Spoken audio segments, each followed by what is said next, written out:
Hey guys, what's up? It's Chris from gofilmnow, and I want to break down a film that I made a number of years ago.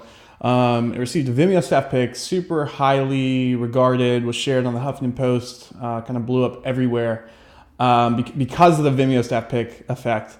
It's definitely a blessing and curse. We can talk more about that in a later video, but I think a huge complaint I hear about, and even I experience myself, is like, man, if I just had more gear, or if I just had the right people, or if I just had a few more actors, or if I had the right producer, then I can make that cool film or that cool project. Consider the possibility, and I have to consider it as well, is that you don't need that stuff to make amazing films. You don't need that stuff to make amazing projects. You don't need a red camera and a set of Lomos to create stuff. You can do it with a little camera. I made this film with my GH2.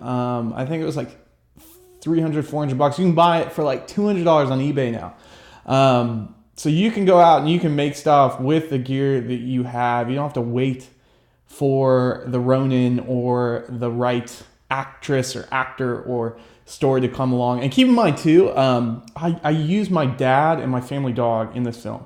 And I think that helped me in two ways. One, I had immediate access. I literally went over to my parents' house and shot this in a day. And two, I had connection to the story. I wanted to make it good because it was my family and my dog. So let's break it down. I'm hoping to do more of these critiques. So if you have a film that you want to be critiqued, I want you to send it to me. Send me an email at gofilmnow@gmail.com with a film that you want me to break down. I'm going to point out the flaws in my project, the good things and the flaws, so that we can learn from them. And I'm going to cover three categories: sights, sounds, and story. So hopefully this is helpful to you, and I think it'll be helpful to me as well. So let's jump in. Man's Best Friend is the title of the film. It's funny because I made this so long ago. It's been a while since I've watched it. So let's jump in together.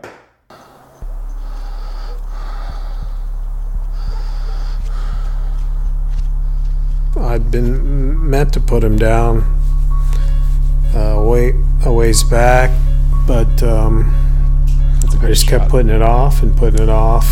You know, we were talking to the vet, and I asked the vet, you know, how long it was going to take, and he said it would just be a matter of seconds. And just then I was thinking, okay, we'll stop and we'll take him home. Well, stop on this shot. This is actually me. I think my sister hold the camera for a second and film me and my dog. Yeah, let's break it down. Sight-wise, color grade, I love it. It's, looking back, I'm really glad I went with this kind of desaturated emotional feel. This is definitely a starting-wise, it's very tense. Things are very tense. You can definitely tell that there's sadness in the room, that they're in some sort of doctor's office. A lot of close-up shots, which I also like, that like pushes you into the situation. And the shaky cam, I think, is great because it really shows the unstableness of the situation. Some critiques, I think the shakiness is a little bit too much at times. I literally just had my GH2 and I was shaking like this. But you can see it, especially in a few scenes coming up. Some of the stuff's out of focus a bit, which isn't that great. And also, there could be a little bit of a variety of shots. Everything's kind of very similar. But some powerful shots of my dad and the dog in this. Sound-wise, love the score. It's very tense, kind of the piano mixed with this like tense ambient swell background stuff. I think it works well. You can also hear breathing, sound effect stuff, which is good. I think the voiceover content's awesome.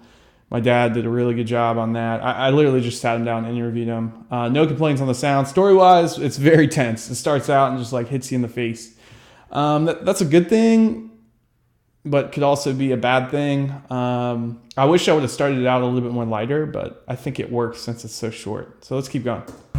You know, you could see him pass away. It was just really unreal. Where's that breathing? You know, just the end of an era. And Griffey was my best friend. You know, he's always there. He's always happy. He's always wagging his tail. When I was sick, you know, that's really the one thing I had. You know, I would All right, so let's stop here. I like how it switched from handheld to kind of smoother, and we're going from this place, I think, story-wise of, he passed away, it was wild, to remembering who Griffey was and who the dog was. And I love how it goes from shaky footage to smooth footage in the remembrance. And another thing too, I didn't even mean to do this when I made it. I love the waking up shots of the dog.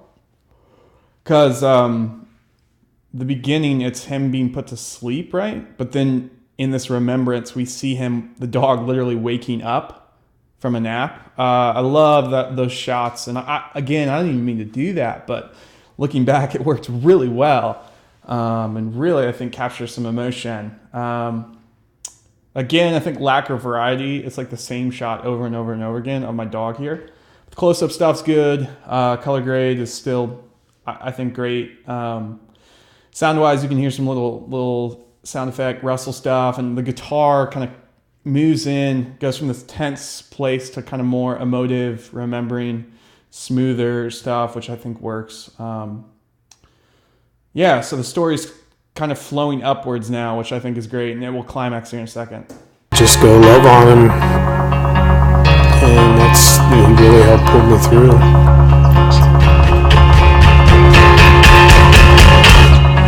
He was a typical puppy. He would bite and lick and run around, and the kids would just torment him to death. Of course, they loved him. And, he loved to chase bunnies in the backyard, even though he could never ever catch it.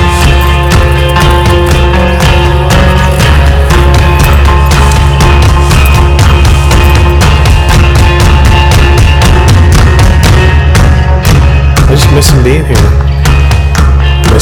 Miss him laying, like what you were saying, laying on the floor right next to me here. Man's best friend, man. Yeah, I think that's totally true. Just something awesome about having a dog. That's right. There is something awesome about having a dog. I need to get another puppy. Especially after watching this again.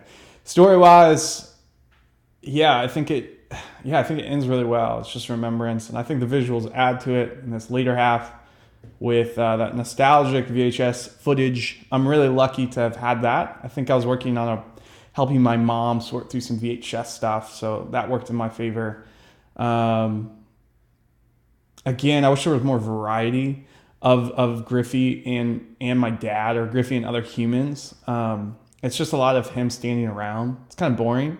I think it could have been a lot more powerful if there was more variety in the shots of the dog with people, especially with my dad.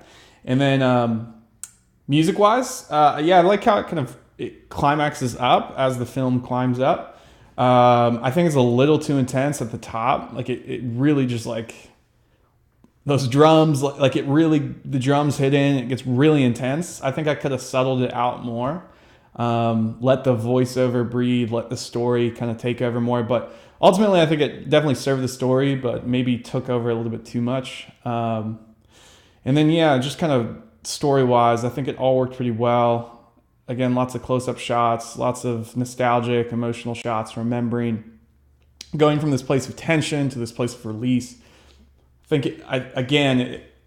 think people saw a lot of emotion in this and related to it. I think the big takeaways for me, as far as sights, sounds, and story-wise, you gotta go on a journey of some kind. You have to go from a place of negative to positive, or positive to negative. And in this case, it's going from this place of tension to release, from tragedy to kind of moving through that, almost like moving through grief and getting over it and being okay with it. Then as far as shots go, I think some things that we can learn from this is add variety. Make sure there's a lot of variety, because I think variety creates emotion, and the more variety you can add in, the better typically. Another takeaway, I think, is close-up shots. If you want to force your viewers into a situation to experience emotions, if you shoot close up, you can really capture that. And then third, handheld stuff when things are shaky or off or tense. If you can add in handheld stuff, that can really communicate that that tension that you're going for. Sound wise, a good voiceover is key. I'm guilty of this too, just adding a voiceover for the sake of voiceover. In this case, it worked really well. It drove the narrative and I think served the story. It wasn't too much. Audio wise, less is more, score wise. Also, if you can have the score follow your story, you win the game. I wrote the score myself, so I had the pleasure and privilege of being able to write it to my story of tension to release. But oftentimes we just throw a cool score on there. Don't do that. Try to find one that really communicates your story. I think that's going to be key for you and really help you. Again, I hope this is helpful for you guys. This is a great film. I enjoy it. There's some color stuff in here I wish I could go back and fix too. But yeah, the biggest thing was variety of shots, man. If I could go back and capture more footage of Griffey with people, that'd be great. So I hope this is helpful for you guys. I hope you've taken away a few things. Now I want you to do something for me. I want you to send me your film. It's time to put your project on the chopping block. I want to critique some stuff, point out things that work really well, and point out things that do not work at all, things that are not good. It will be helpful to you and the rest of the people on this email list and on this channel. So if you're not subscribed to the email list, get subscribed. If you're not subscribed to the YouTube channel, subscribe too. Woot woot, hit the button. You guys rule. Send me an email at gofilmnow.com with a film. Keep it under 5 minutes. I'm not going to review any 2-hour long features. So hope you guys are well. Good chat with y'all. Talk to you soon.